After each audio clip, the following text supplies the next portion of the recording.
Proxima Centauri, a shimmering gem in the celestial tapestry, home to 11 terraformed worlds and 7 distinctly alien civilizations, stood as the Galactic Collective's crowning jewel.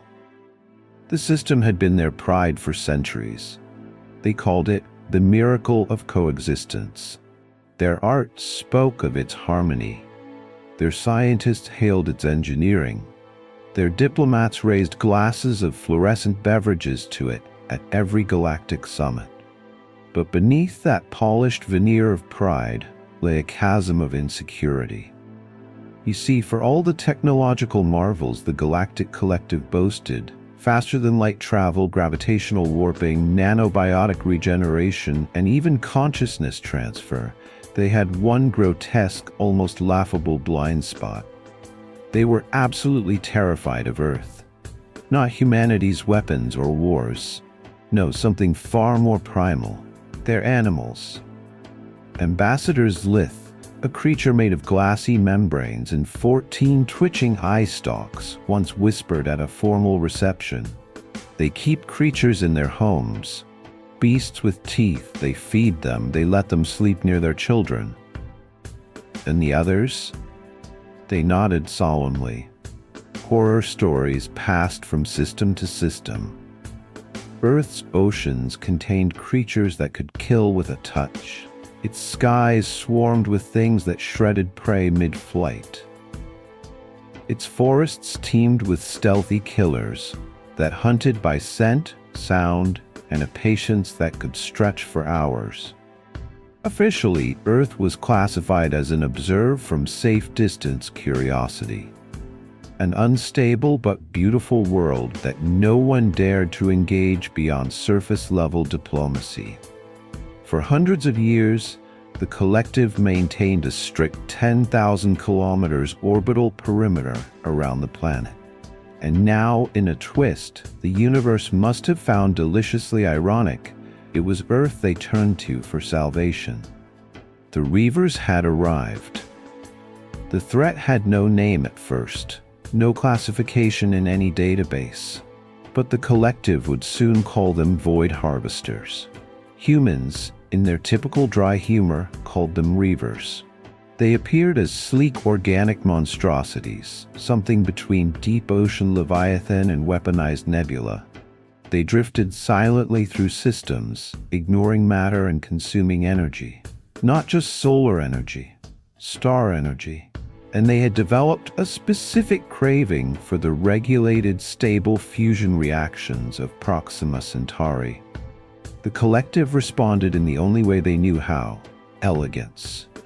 3 fleets of glimmering ships, armed with precision weapons, designed by minds that hadn't felt fear in millennia. They floated forward with grace, and were wiped from existence in under an hour. 3 fleets gone. 2 orbital defense platforms devoured. Their radiant cities now mere whispers in the static of space. That's when the Collective did the unthinkable. They sent a diplomatic pod to Earth. The arrival. The Collective's ship resembled a floating chandelier more than any recognizable spacecraft. It hovered with nervous grace above the United Earth Diplomatic Center in Geneva. Inside it were 5 beings, each a representative of a dying system, each trying very hard not to tremble or leak. Ambassador Grixel, a being whose form resembled a translucent mound of sentient jelly, adjusted his stress pigments. "Remember," he burbled, "no sudden movements. Their predator instincts might activate." Delegate Pick 2, a spindly arachnid creature with 6 booster limbs, chirped, "I've installed emergency propulsion units, just in case." The pod landed with a hiss. The Geneva tarmac shimmered beneath it, and standing at the edge, waiting calmly, was Admiral Min Chen. 58 years old, Earth Standard, a war veteran, a commander, and perhaps most terrifying of all, completely unarmed. The aliens noticed and flinched harder because of it. "Welcome to Earth," she said smoothly, bowing slightly. "We received your message." Ambassador Rexel jellied forward. We appreciate your world's willingness to consult on this matter of pest control. Chen's eyes glinted. Interesting choice of words for an enemy that's destroyed 3 fleets. The delegates followed her inside the center, trying not to touch anything. Awkwardness on every level. The refreshments were tailored, of course. Each delegate received a custom nutrient solution or energy cube. But the moment a human server appeared, Pig 2's propulsion units flared. He launched 3 meters into the air and collided with the chandelier-like ceiling. The room filled with the awkward scent of spilt fluid and alien embarrassment. Chen didn't flinch. Once seated in a conference room lined with neutral tones and soft lights, Chen cut to the chase. Let's be direct, she said. Your fleets failed. Your weapons failed. You're here for what you've spent centuries pretending to be afraid of. Preposterous, sputtered Zanlaw, whose body shimmered like cut glass in sunlight. We seek consultation. No, Chen interrupted. You seek salvation. You want Earth's predators to fight your battles. The room went still. Even the translator units seemed to pause in anticipation. Chen leaned forward, and her smile was the type that made even the bravest flinch. So let's stop pretending. The question is, are you ready to see what we can really do when we stop playing nice? First contact with a monster. A holoprojector hummed to life. On it appeared a Reaver. Dark, fluid, enormous. Its silhouette pulsed with stolen light as it wrapped smoky tendrils around a science platform. We believed it was a new phenomenon, explained Grixel, voice barely audible, until it consumed our station. They don't destroy, added Zanlaw. They absorb. Another projection showed the collective's pride and joy, the Harmony fleet. 300 ships, gone in 20 minutes. We tried antimatter, quantum disruption, dimensional collapse. Nothing affected them, Vamproth finished. And now they're heading straight for our star. Billions of lives across 11 worlds, about to be reduced to fuel. Chen stared into the center of the table, then tapped her datapad again. The projection shifted to a pod of orcas. Coordinated, vicious, elegant. Then, a human. Hand-feeding a 900-kilogram predator. This, Chen said quietly, is what you need. Not better weapons, better hunters. The room fell deathly silent. Then, slowly, nervously, the delegates nodded. The atmospheric descent of the diplomatic pod was, for lack of a better word, terrifying for its passengers. Below them sprawled the Pacific Ocean, a vast undulating sheet of water that seemed to stretch into infinity.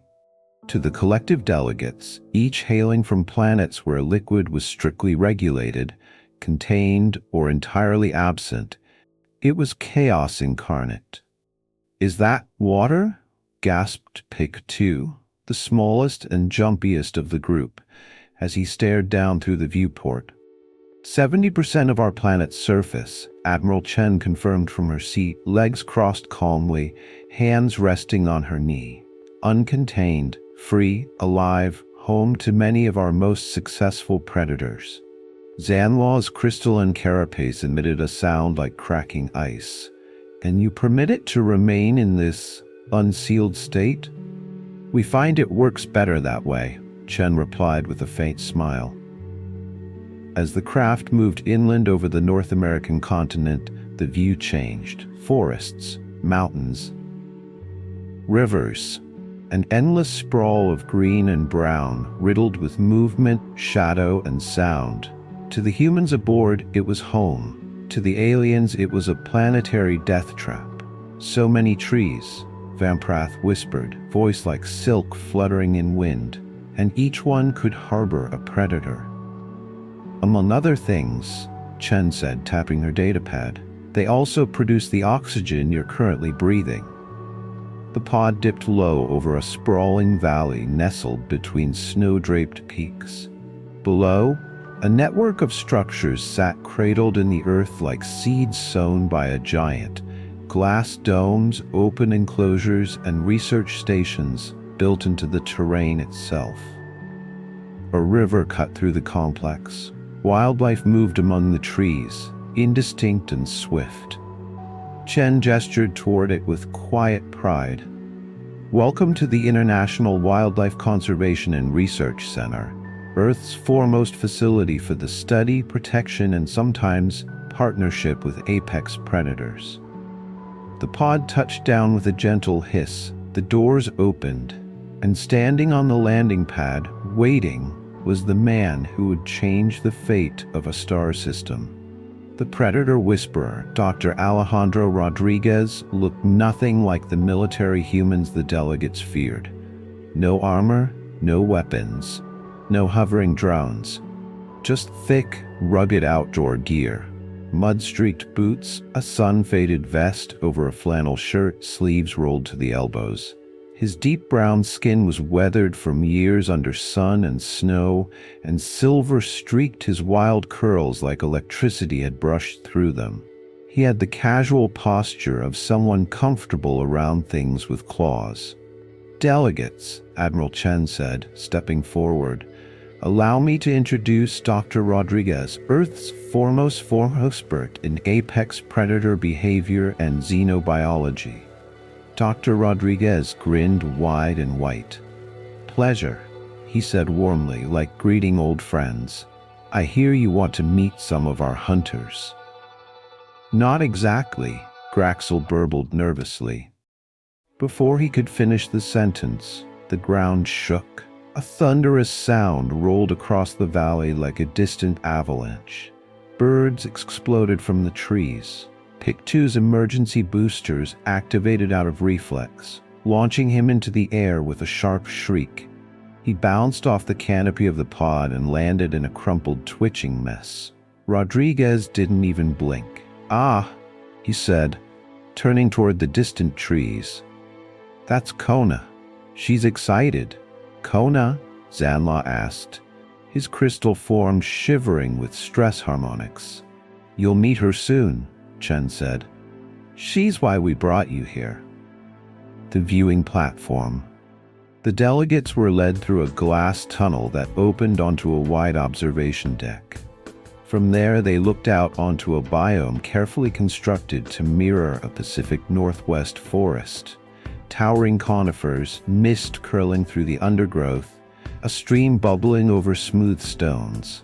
To a human, it was peaceful, beautiful. To the delegates, it was a predator's playground. "Where is she?" Graxel asked, his jelly-like form pressed as far from the barrier as possible.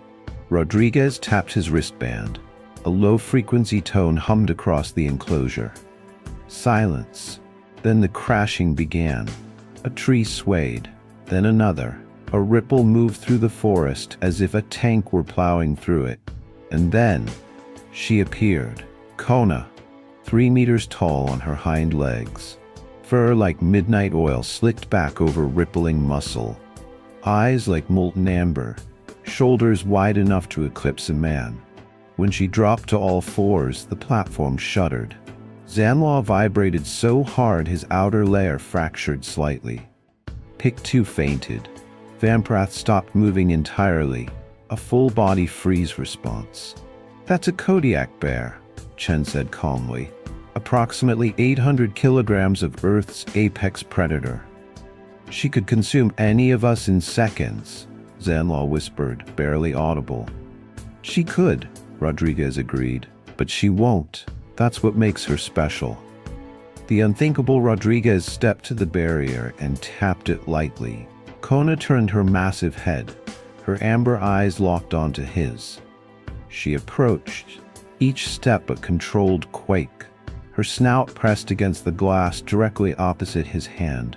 "She's beautiful," whispered Vamprath, awed despite himself. "She's lethal," Chen corrected. "But yes, she is beautiful and intelligent." Rodriguez spoke again. "Kona's intelligence rivals that of the great apes. Her cognitive mapping shows complex decision-making, emotional nuance, even empathy. Then he stunned them. He walked to a side door, entered a code. The hydraulics hissed, the door opened. He stepped inside. "He's insane," Zanlaw gasped. "Completely insane," Vamproth agreed. Rodriguez walked into the enclosure like a priest entering a sacred temple. Slow, respectful, reverent. He carried only a satchel. Kona had turned. Her nose twitched. She rumbled, low and deep. "Hello, beautiful girl," Rodriguez said, voice soft. "I brought you something special today." He pulled a large salmon from the satchel and extended it, barehanded. Kona stepped forward, and with all the grace of something ancient and powerful, took it delicately from his palm. Not a bite, not a scratch. Rodriguez fed her another, speaking gently the entire time. His fingers brushed her tongue. She huffed with approval. The delegates couldn't speak. Then he pressed his forehead to hers. Predator and prey, human and beast, eye to eye, revelation. "He's not dominating her," Rodriguez said to the watching aliens. "She's not tamed, she's not broken. We've built a relationship, respect, boundaries, mutual benefit." Admiral Chen stepped forward. "What you just witnessed is why Earth can help you. These aren't pets, they're not weapons, they're partners. And some of them understand predators better than any sentient mind could." The bear turned and lumbered away, leaving only the echo of her massive steps. Rodriguez stepped out, wiping his hands, calm as sunrise. "So," he said with a half smile, "any questions?" The arrival of Earth's first military vessel in Proxima Centauri space was met with panic. Not by the Reavers. Those star-devouring horrors didn't panic. By the Proxima locals. The vessel, christened Noah's Revenge, appeared in-system with minimal warning and a defensive escort of Earth-designed craft whose hulls shimmered like predatory fish. Proxima authorities immediately issued a 20-kilometer exclusion zone around its landing site on the fourth moon. Whispers spread faster than light. "They've brought planet killers. They brought Earth's monsters. There's a zoo of death on board." They weren't entirely wrong. Within days, an entire combat habitat complex had risen from Proxima's moon. Interconnected biodomes tailored to Earth's deadliest environments, a recreation of the northern forests, an aquatic dome large enough for whales, an African savanna replica, Arctic hunting grounds, jungle canopies. It wasn't a zoo. It was a training ground. Code name, Death Sphere. The creatures within. Dr. Rodriguez stalked through the biodomes like a general inspecting his troops. Behind reinforced viewing barriers, Earth's apex predators adapted to their new homes. Kona had already claimed a ledge in her enclosure that gave her full view of the surrounding woods. From there, she watched everything. Technicians, drones, and her fellow predators, with quiet calculation. The wolves, 12 gray-furred titans with eyes like gold coins, trained in packs, their neural interface suits syncing with one another like jazz musicians riffing off instinct. In the aquatic dome, sharks cruised silently beneath holographic ocean ceilings. Their presence made most technicians refuse to enter the lower levels. And then there were the lions. Proud, brutal, vocal. One roar from the alpha male had triggered a diplomatic incident when a visiting envoy passed out from fear. The Proxima locals, now observing from a safe distance, referred to the facility as Nightmare Farm. But even the skeptics couldn't deny what they saw during the first trial. Trial by Reaver. The scientists had acquired a juvenile Reaver, no small feat, and brought it to the testing range. It resembled a smaller, sleeker version of its adult kin. A massive shadow, tendrils, and radiating heat. The trial began with wolves. 6 of them, fitted into sleek exoskeletons built with Earth's latest tech. Armor-plated but flexible, augmented with propulsion and targeting overlays. Their handlers remained in orbit, watching through neural links. At Chen's signal, the trial began. The wolves didn't hesitate. They moved in a formation that no military species had ever attempted. They hunted the Reaver, flanked it, tested its reach, exploited its blind spots. 3 minutes later, the Reaver was shredded, its core pierced, tendrils gnawed off, and body twitching in space. The sharks were next. Their enclosure opened into a spherical vacuum chamber filled with a fluid medium designed to simulate spaceflight dynamics. As soon as they engaged, it became clear. They weren't just combatants. They were assassins. They struck from below, from behind. Their teeth, augmented with carbonite edge plating, cut through Reaver flesh like silk.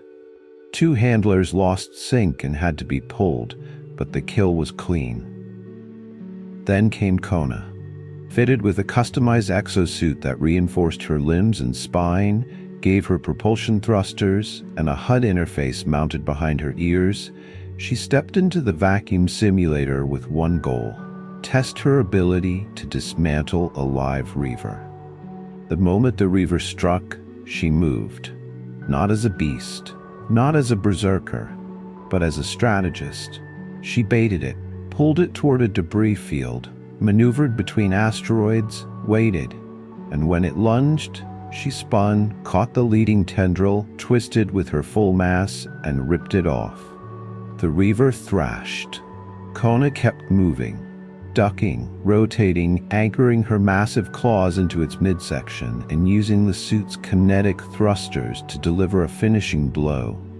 Footage of the encounter spread like wildfire across Proxima's networks. Overnight, public opinion shifted. Perhaps, a once skeptical counselor admitted, there is value in tooth and claw. The final countdown. Admiral Chen stood at the edge of the biodome hangar, arms folded behind her back.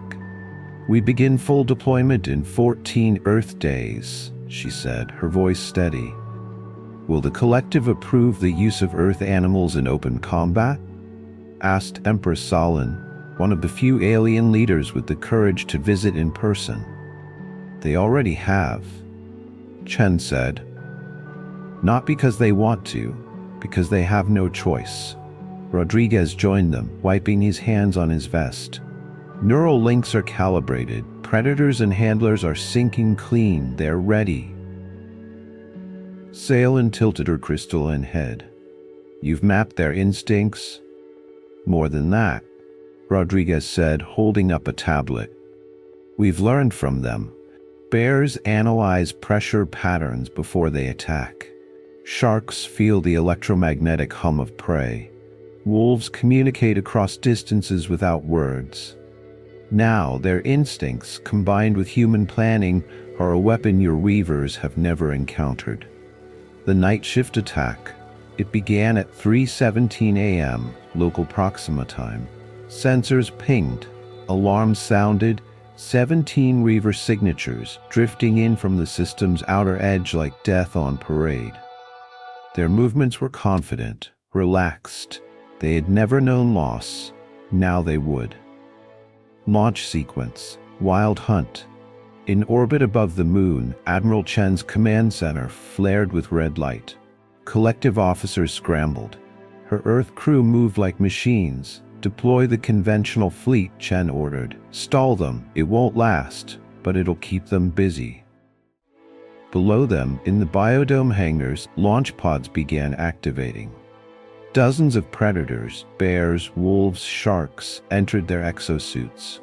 Each animal stood side by side with a human partner, their minds linked through neural tech, their instincts sharpened to a razor edge. Kona stood inside her pod, huffing deeply. Her heart rate was steady, her adrenaline baseline was rising, but not fear, anticipation. Rodriguez stood beside her, resting a hand against the armored glass. "You'll get your hunt," he whispered. The AI confirmed, Operation Wild Hunt launch cleared. 52 pods fired into space, like bullets from a planetary rifle. Predators and handlers, humanity and nature. The first clash. The Reavers detected them late, confused by the minimal energy signatures. Their defenses shifted. Tendrils spread, and then the wolves hit. Pack formation, rapid flank, bite, thrash, retreat, repeat. The Reavers fought back. Energy pulses knocked one handler unconscious, but the wolves adapted, faster than any AI could replicate. In another sector, the shark unit tangled with 3 Reavers in near-silent combat. 1 shark was lost, 2 went rogue temporarily, but then came Kona. Thrusters flared, her massive form soared through vacuum, armor gleaming. Rodriguez's voice in her neural link. Target joint cluster, rotate on approach, use asteroid for cover. She roared, an audible transmission across open space, and the galaxy heard Earth speak in the voice of its oldest predator. Their learning, the collective observers watched in slack-jawed silence. "These are animals," someone whispered. "No," Rodriguez corrected through the comms. "They're hunters." And for the first time in history, the Reavers were prey. The stars of Proxima Centauri glittered with terrible silence as the last Reaver corpse drifted in slow, shredded spirals, its void black tendrils severed, its luminous core flickering out like a dying ember. It had taken 4 hours. 4 unbelievable hours of coordinated, unrelenting primal war. Tooth and claw blended with neural syncs and human strategy. The Void Harvesters, which had reduced fleets to ash and turned science stations into snacks, had finally met something they could neither absorb nor comprehend. Something alive, something cunning, something that had evolved to kill for survival. The hunt triumphant. The command deck of the Proxima defense platform was in chaos. Not the kind born of fear, but of celebration. The typically dignified delegates of the collective who'd once hissed at human contact now stood cheering, pulsing, vibrating, glowing, or bubbling, depending on biology, in raw, honest joy. Zanlal, whose crystalline shell once cracked at the thought of a bear, was now pounding the floor with his lower limbs. "They're communicating between species," he said, astonished, watching the tactical feed. "The sharks are syncing with the wolves' positioning. The bears are forming triangular defense lines. It's a living strategy net." Rodriguez's voice came through from the field, voice hoarse, elated. "They're not just following orders. They're adapting in real time. Across species, across instincts. They're learning from each other faster than anything we've modeled." On-screen Kona, encased in her massive exosuit, her black fur catching starlight through the translucent shield, landed atop the largest remaining Reaver. Her claws sank into its membrane. Her handler synced the impact thrusters. She punched through it. The creature spasmed, energy flaring. And then it went dark. The silence after. In the vacuum of space, silence is absolute. As the last Reaver dissolved, the battlefield went still. Dozens of predator pods hovered like statues in the void. Wolves with eyes that burned golden through their helmets, sharks coasting in lazy arcs, bears floating with the elegance of drifting tanks. And then, like a dream, the collective transmission line burst alive. "This is Wolfpack 1, we're green. Shark unit standing down, all accounted for. Kona's heart rate stabilized, she's good." Rodriguez to command, "The hunt is over." Admiral Chen stood at the center of it all, arms folded tight across her chest, gaze like steel. She didn't smile, not yet. Not until the AI confirmed, all Reaver signatures eliminated. Homecoming of monsters. When the predator pods returned, the welcome was something no one could have anticipated. Crowds had formed along the landing decks, not to protest, not to flee, to watch. Hundreds of Proxima citizens stood behind reinforced glass walls, eyes wide, mouths slack, appendages trembling, not in fear but in awe. They watched Kona lumber through the docking bay, helmet retracted, amber eyes scanning the crowd with unsettling calm. Beside her walked Rodriguez, covered in soot, blood, some of it Reaver, and pride. Then came the wolves, flanking their handlers in tight packs, heads held high. Then the lions, swishing their tails like kings. And lastly, the sharks, transported in transparent tanks that showed off their gleaming armor and cold, perfect beauty. For the first time in Proxima's history, the people of the system applauded Earth's animals, not from safety, not from orbit, but from admiration, from horror to heroism. Later that week, at a formal ceremony held on the largest of Proxima's moons, the collective issued an unprecedented declaration. Ambassador Zanlaw, now sporting a visible fracture scar across his crystalline shoulder, addressed the Galactic Network. For centuries, we viewed Earth as a planetary anomaly, a cradle of chaos, a savage world we dared not touch. Today, we acknowledge a new truth. Earth was never our mistake. Earth was our salvation. The entire system now bore a new emblem, an extended human hand reaching toward the massive paw of a bear. Behind them, a field of stars. Beneath it, just 3 words: "We remember the hunt." The wild hunt grows. Admiral Chen, now something of a galactic icon, was offered command of the newly formed Intergalactic Apex Defense Corps, a joint operation between 17 star systems that had all submitted urgent requests for wild hunt deployments. They wanted training, suits, neural sync modules, and, yes, they wanted predators. "We'll train you," Chen said, standing before a holomap of the galaxy. "But understand, this isn't about copying Earth. This is about remembering what you forgot." She tapped the display. A video played of Kona and Rodriguez face to face once more. A final feeding, a gentle scratch behind the ear, an ancient bond on display. "Predators don't just kill," Rodriguez added. "They understand the balance of survival. They fight when they must. They adapt. And when the stars go dark, you don't want a flawless machine by your side. You want something that's tasted blood, survived worse, and still came back to protect its own." The language of survival. On her way out of the training habitat one day, Empress Salin, one of the few non-Earth leaders who had supported the program from the beginning, paused in front of Kona's enclosure. The bear stared at her from the far ridge, calm and coiled with potential energy. "I still don't fully understand you," Salin murmured, "but I respect you." The bear blinked, then lowered her massive head in what might have been a nod. Rodriguez, standing nearby, smiled faintly. "She gets that a lot."